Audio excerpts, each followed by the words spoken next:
Bueno, acá estamos con Magdalena Cornejo y con Juan Yach, hablando de algo que nosotros nos tomamos muy en serio, que es la educación.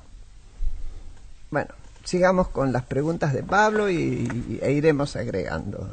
Recién en el bloque... Reponela, porque algo quedó por el aire, me parece. Recién en el intervalo estuvimos charlando de la importancia de jerarquizar el tema de los profesores por cargo, quizás para consolidar este fenómeno del misterio del aula. ¿Cómo lo ven? Bueno, en el intervalo tuvimos un caso en vivo que fue Graciela contándonos sus experiencias docentes, y de allí mismo surgió la idea y yo le pregunté, bueno, si era una buena idea. Lo que es aspiracionalmente hay bastante coincidencia, incluso los gremios.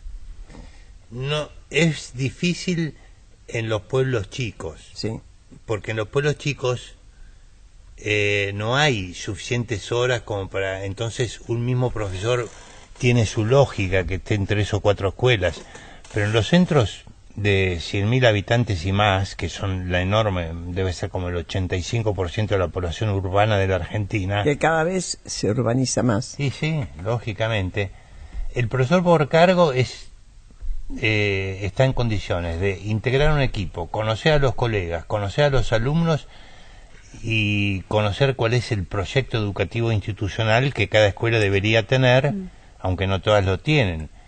Un profesor por horas, recién veíamos casos de 60, 70 horas semanales, es un imposible. Es lo que no se puede llama funcionar bien taxi. La educación media, que es la que está más floja en la Argentina hoy, ¿no?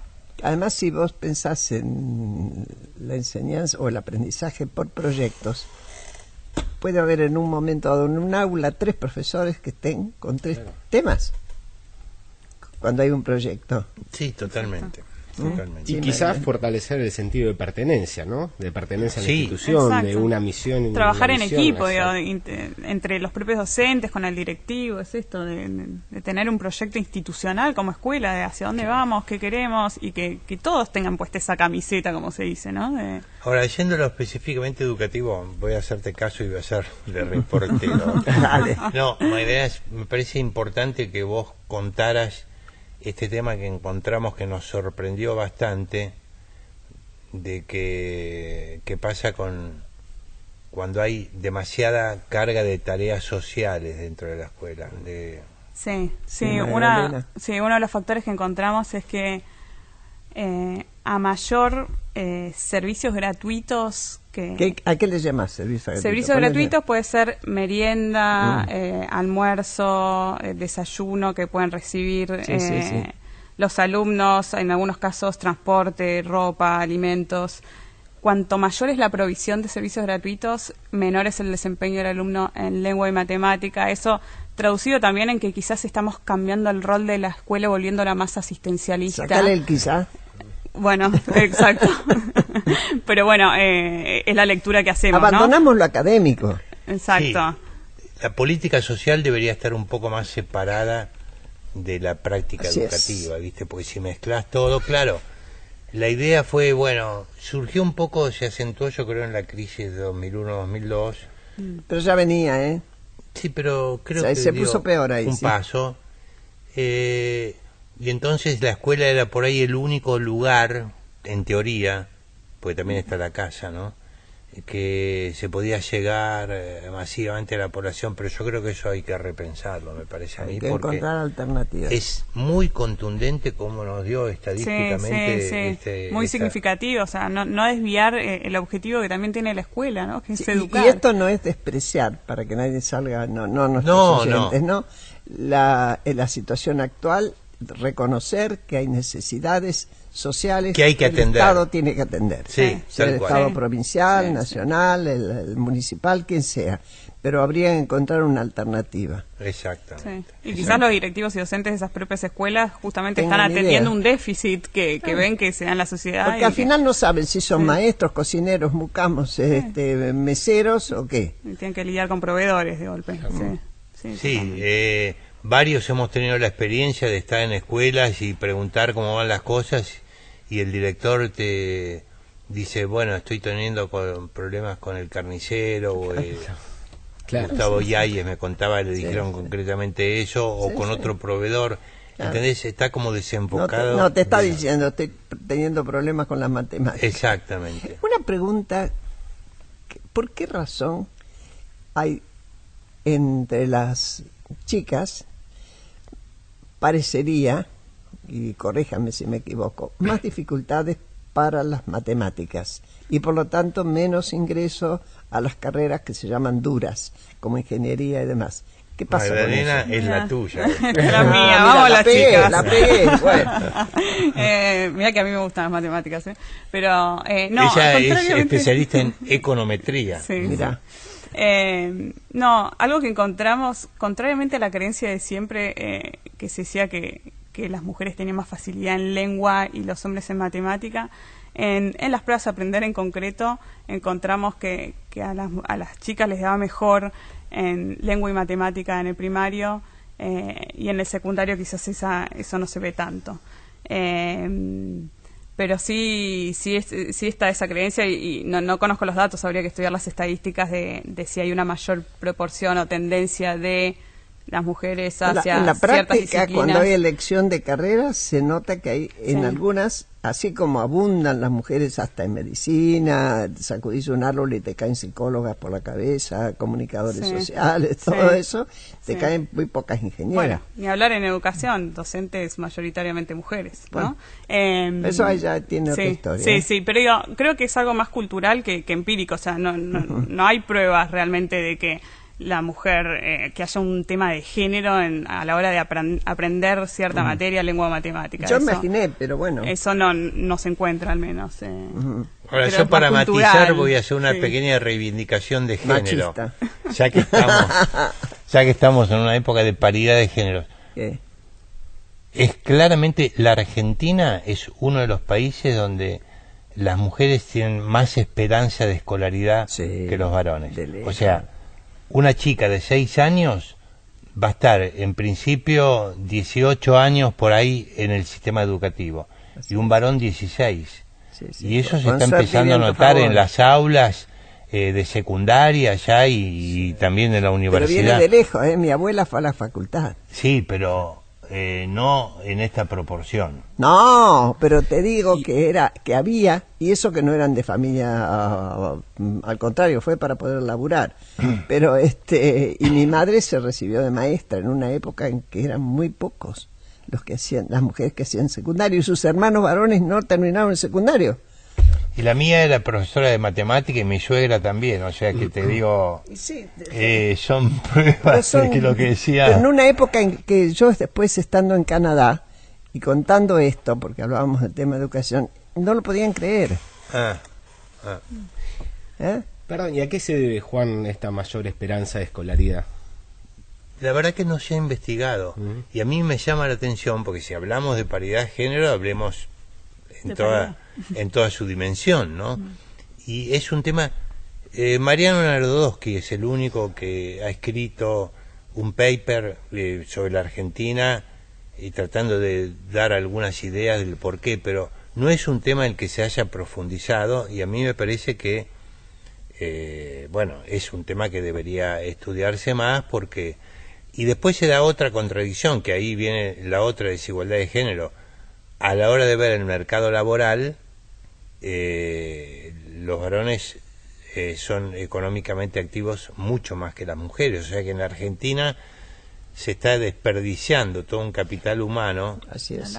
femenino, que en realidad tiene buena capacitación, como lo acabamos de decir, y que sin embargo, no y la remuneración también hay todavía diferencias, Una pregunta para ambos. en principio incomprensibles. Claro. La diferencia. En el año creo que fue 91, me parece que fue gestión Cavallo, cuando cada provincia se hizo cargo de su sistema educativo y por lo tanto el Ministerio de Educación en la práctica quedó vaciado en cuanto a las posibilidades de unificar sí o sí programas y todo. A mi criterio, pero lo someto a ustedes, las provincias que venían con buenos sistemas encararon bien el tema Córdoba, Mendoza, Santa Fe, generalmente provincias con niveles de producción económica mejor, y otras provincias quedaron con sistemas muy malos de educación. ¿Qué es más conveniente? Bueno, somos un país federal, ¿no? En realidad fue en etapas. La Constitución, inclusive cuando se modificó en 94, no cambió lo que decía la de 1853, que era que las provincias tienen que asegurar la educación primaria. Sigue diciendo lo mismo la Constitución, que no debería ser así, pero digamos, durante el proceso militar ya se habían provincializado toda la educación inicial y primaria, ¿no? Y después, en los 90, se provincializaron las escuelas secundarias, que todavía eran nacionales, que no eran la mayoría, porque ya había muchas escuelas. Las escuelas nacionales en las provincias eran más bien las históricas, digamos, claro, ¿no? Hay un estudio justamente del rector de Ditela y otros colaboradores, Ernesto Zagroski, que estudiaron efectivamente los efectos, y vos no sé si leíste el estudio, creo que no, pero acertaste, o sea, lo que ellos encuentran con una metodología bastante sofisticada, que el efecto de la descentralización o de la federalización completa de la educación en las provincias más avanzadas tuvo efectos positivos, claro, y en las provincias más rezagadas tuvo efectos negativos. Pero yo agrego de mi cosecha que lo que te ha movido el amperímetro no son las provincias rezagadas, sino la provincia de Buenos Aires. claro. Si vos ves el ranking de la provincia de Buenos Aires en los 90 y ahora ha bajado como 6, 7 lugares, y eso ha bajado el promedio nacional por un problema de que tiene el 40% de la población. Pero Juan, porque en la provincia de Buenos Aires, cuando yo competí en la provincia de Buenos Aires, a mí me preocupaba el primer cordón no me preocupaba porque votaba. Cuando ganaste la elección, lo he dicho modestamente. Sí. Bueno, no importa. Cuando competí, el primer cordón votaba como la ciudad de Buenos Aires, casi mayoritariamente.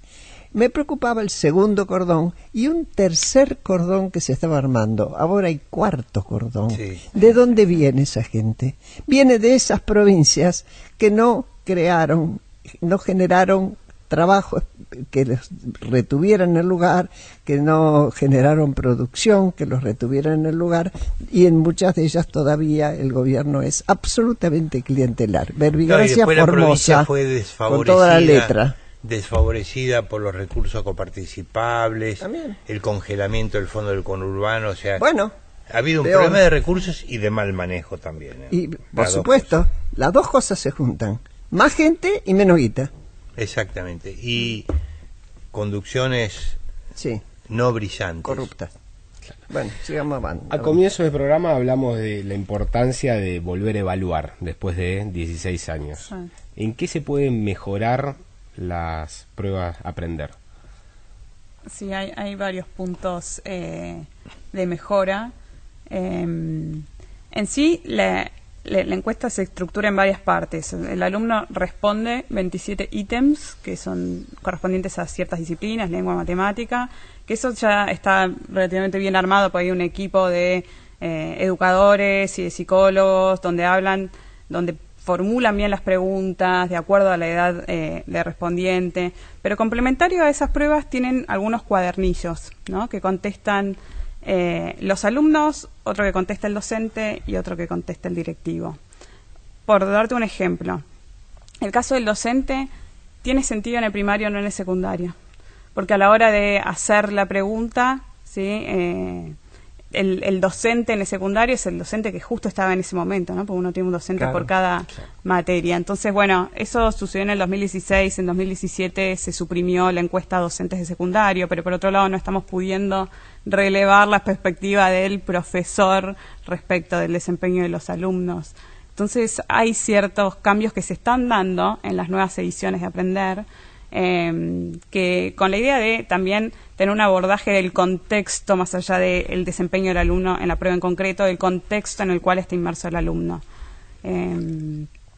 Así que estamos sugiriendo varias. ¿Y el problema de respuesta cómo lo ves? Vos que lo ves más también hay, ajustadamente que yo, por el rigor estadístico, digamos. Sí, también hay preguntas que son muy sensibles a la no respuesta. En concreto te muestro una. Al alumno, dentro de las preguntas de contexto, se les pregunta si su familia recibe la AUH o algún otro programa social. En el primario hay mucho desconocimiento, hay chicos que no saben si sus padres lo reciben. Entonces, incluso muchas veces la respuesta es un no sé. La educación de los padres también. O también, claro, la educación de tu padre y tu madre, no saben cuál es el nivel máximo alcanzado. Y esas son variables que son importantes, no es que las determinan al alumno, pero condicionan parte de su aprendizaje. Yo te voy a contar una anécdota de la señora que trabaja en casa. Hace 30 años que trabaja en mi casa, vino cuando tenía 20, vino recién casada de Formosa. Ella y su marido, muy inteligentes, nivel educacional, primaria, deficiente, pero muy inteligentes y muy esponjas para absorber conocimiento. Como hay miles que hubieran merecido... Y que el prejuicio a veces no lo ve. El acceso a la mejor educación. Exacto. Muchas ganas de que su hijo aprendiera lo mejor posible. Durante un tiempo, ellos pudieron ayudarle al chico en la escuela cuando tenía dudas. Llegó un punto en que no pudieron más. Lo superaba. Entonces ella venía y me preguntaba a mí, en inglés y en matemáticas. Y yo le enseñaba a ella, que ella iba y se lo enseñaba al hijo. Proporciones. Genial, ¿no? El tema de proporciones se lo enseñé con una manzana. A puro cuchillo y manzana. Las fracciones. Cortando las fracciones. Sí. Las fracciones.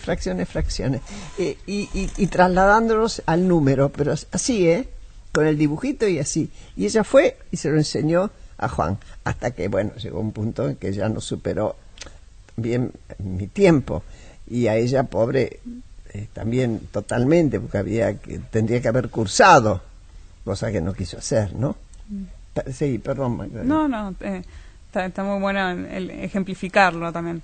Entonces sí, hay algunas preguntas o dimensiones que uno quiere medir en estas encuestas que tenés un problema de no respuesta, lo llamamos, y eso puede ser problemático a la hora de justamente evaluar efectos, porque si el alumno que no contesta es muy distinto del que sí contesta, vos vas a estar induciendo sesgo.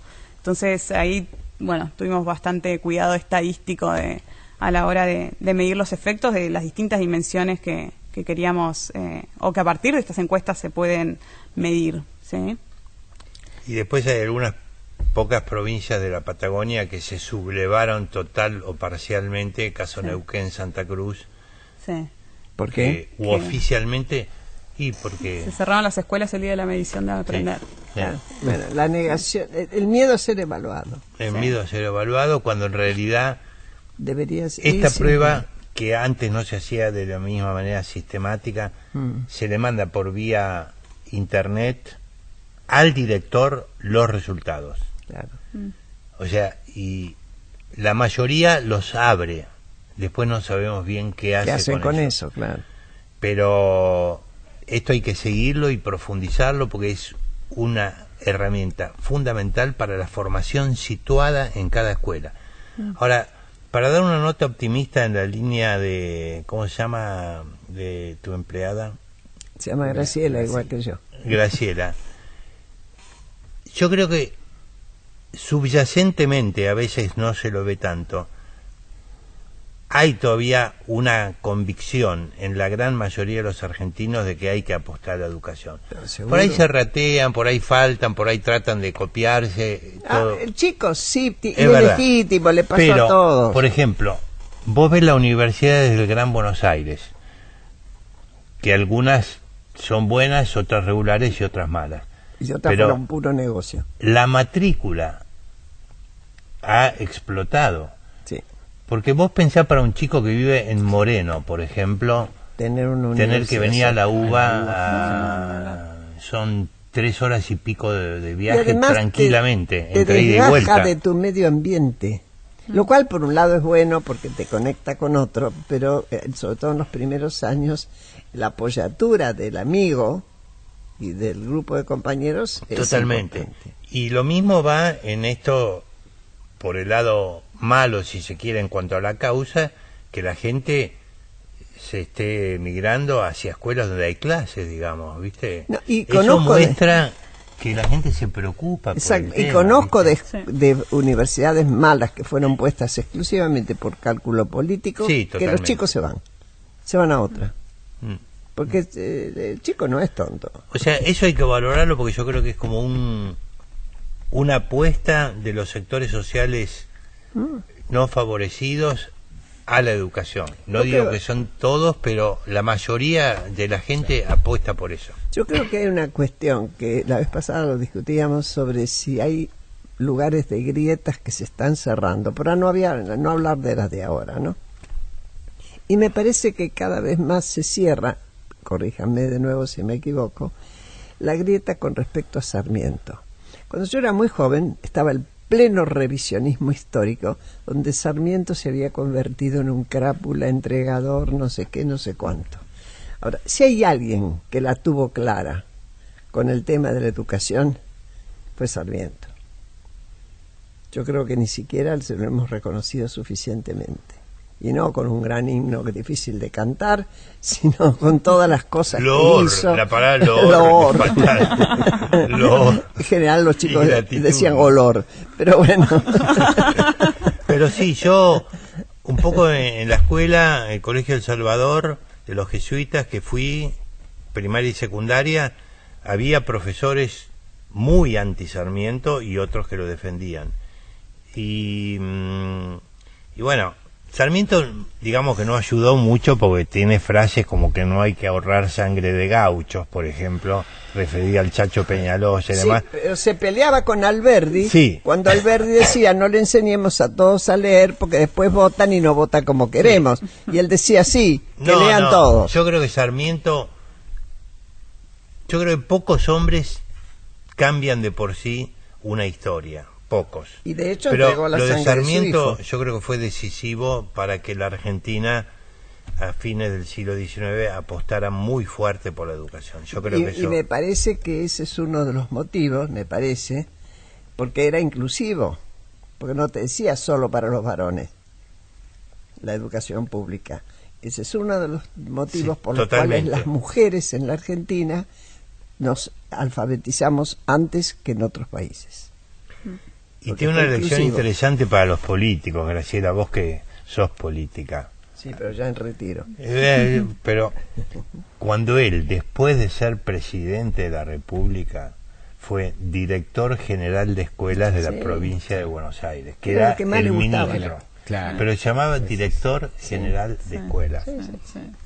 que es lo que yo creo que en el fondo debe ser un ministro, porque la centralidad son las escuelas y el misterio del aula, eso es lo central, Claro. eso es lo que puede batir Así el es. determinismo socioeconómico, esa es la apuesta, ¿no? Así es. Y hablando, perdón, Graciela, de Dale, ministros y ministerios, ¿hay receptividad de este ministerio para este tipo de evaluaciones?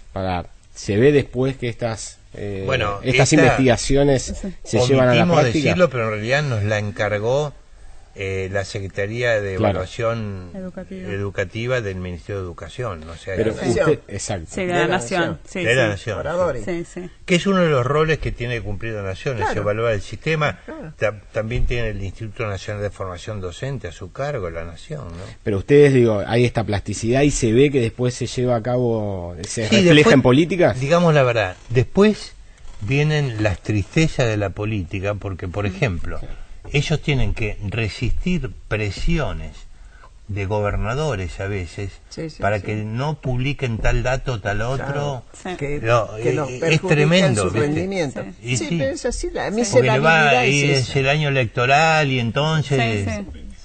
Sí. Ah, fíjate vos, volviendo a Sarmiento, me acordé de una anécdota que me la contaron yendo al museo, lo que ahora es museo, el que era el tanque de agua, el primer tanque de agua que tuvo la ciudad, ahí en Córdoba, en Chayacucho, Sí, sí, Vamos. sí. ese hermoso monumento. Sí, extraordinario.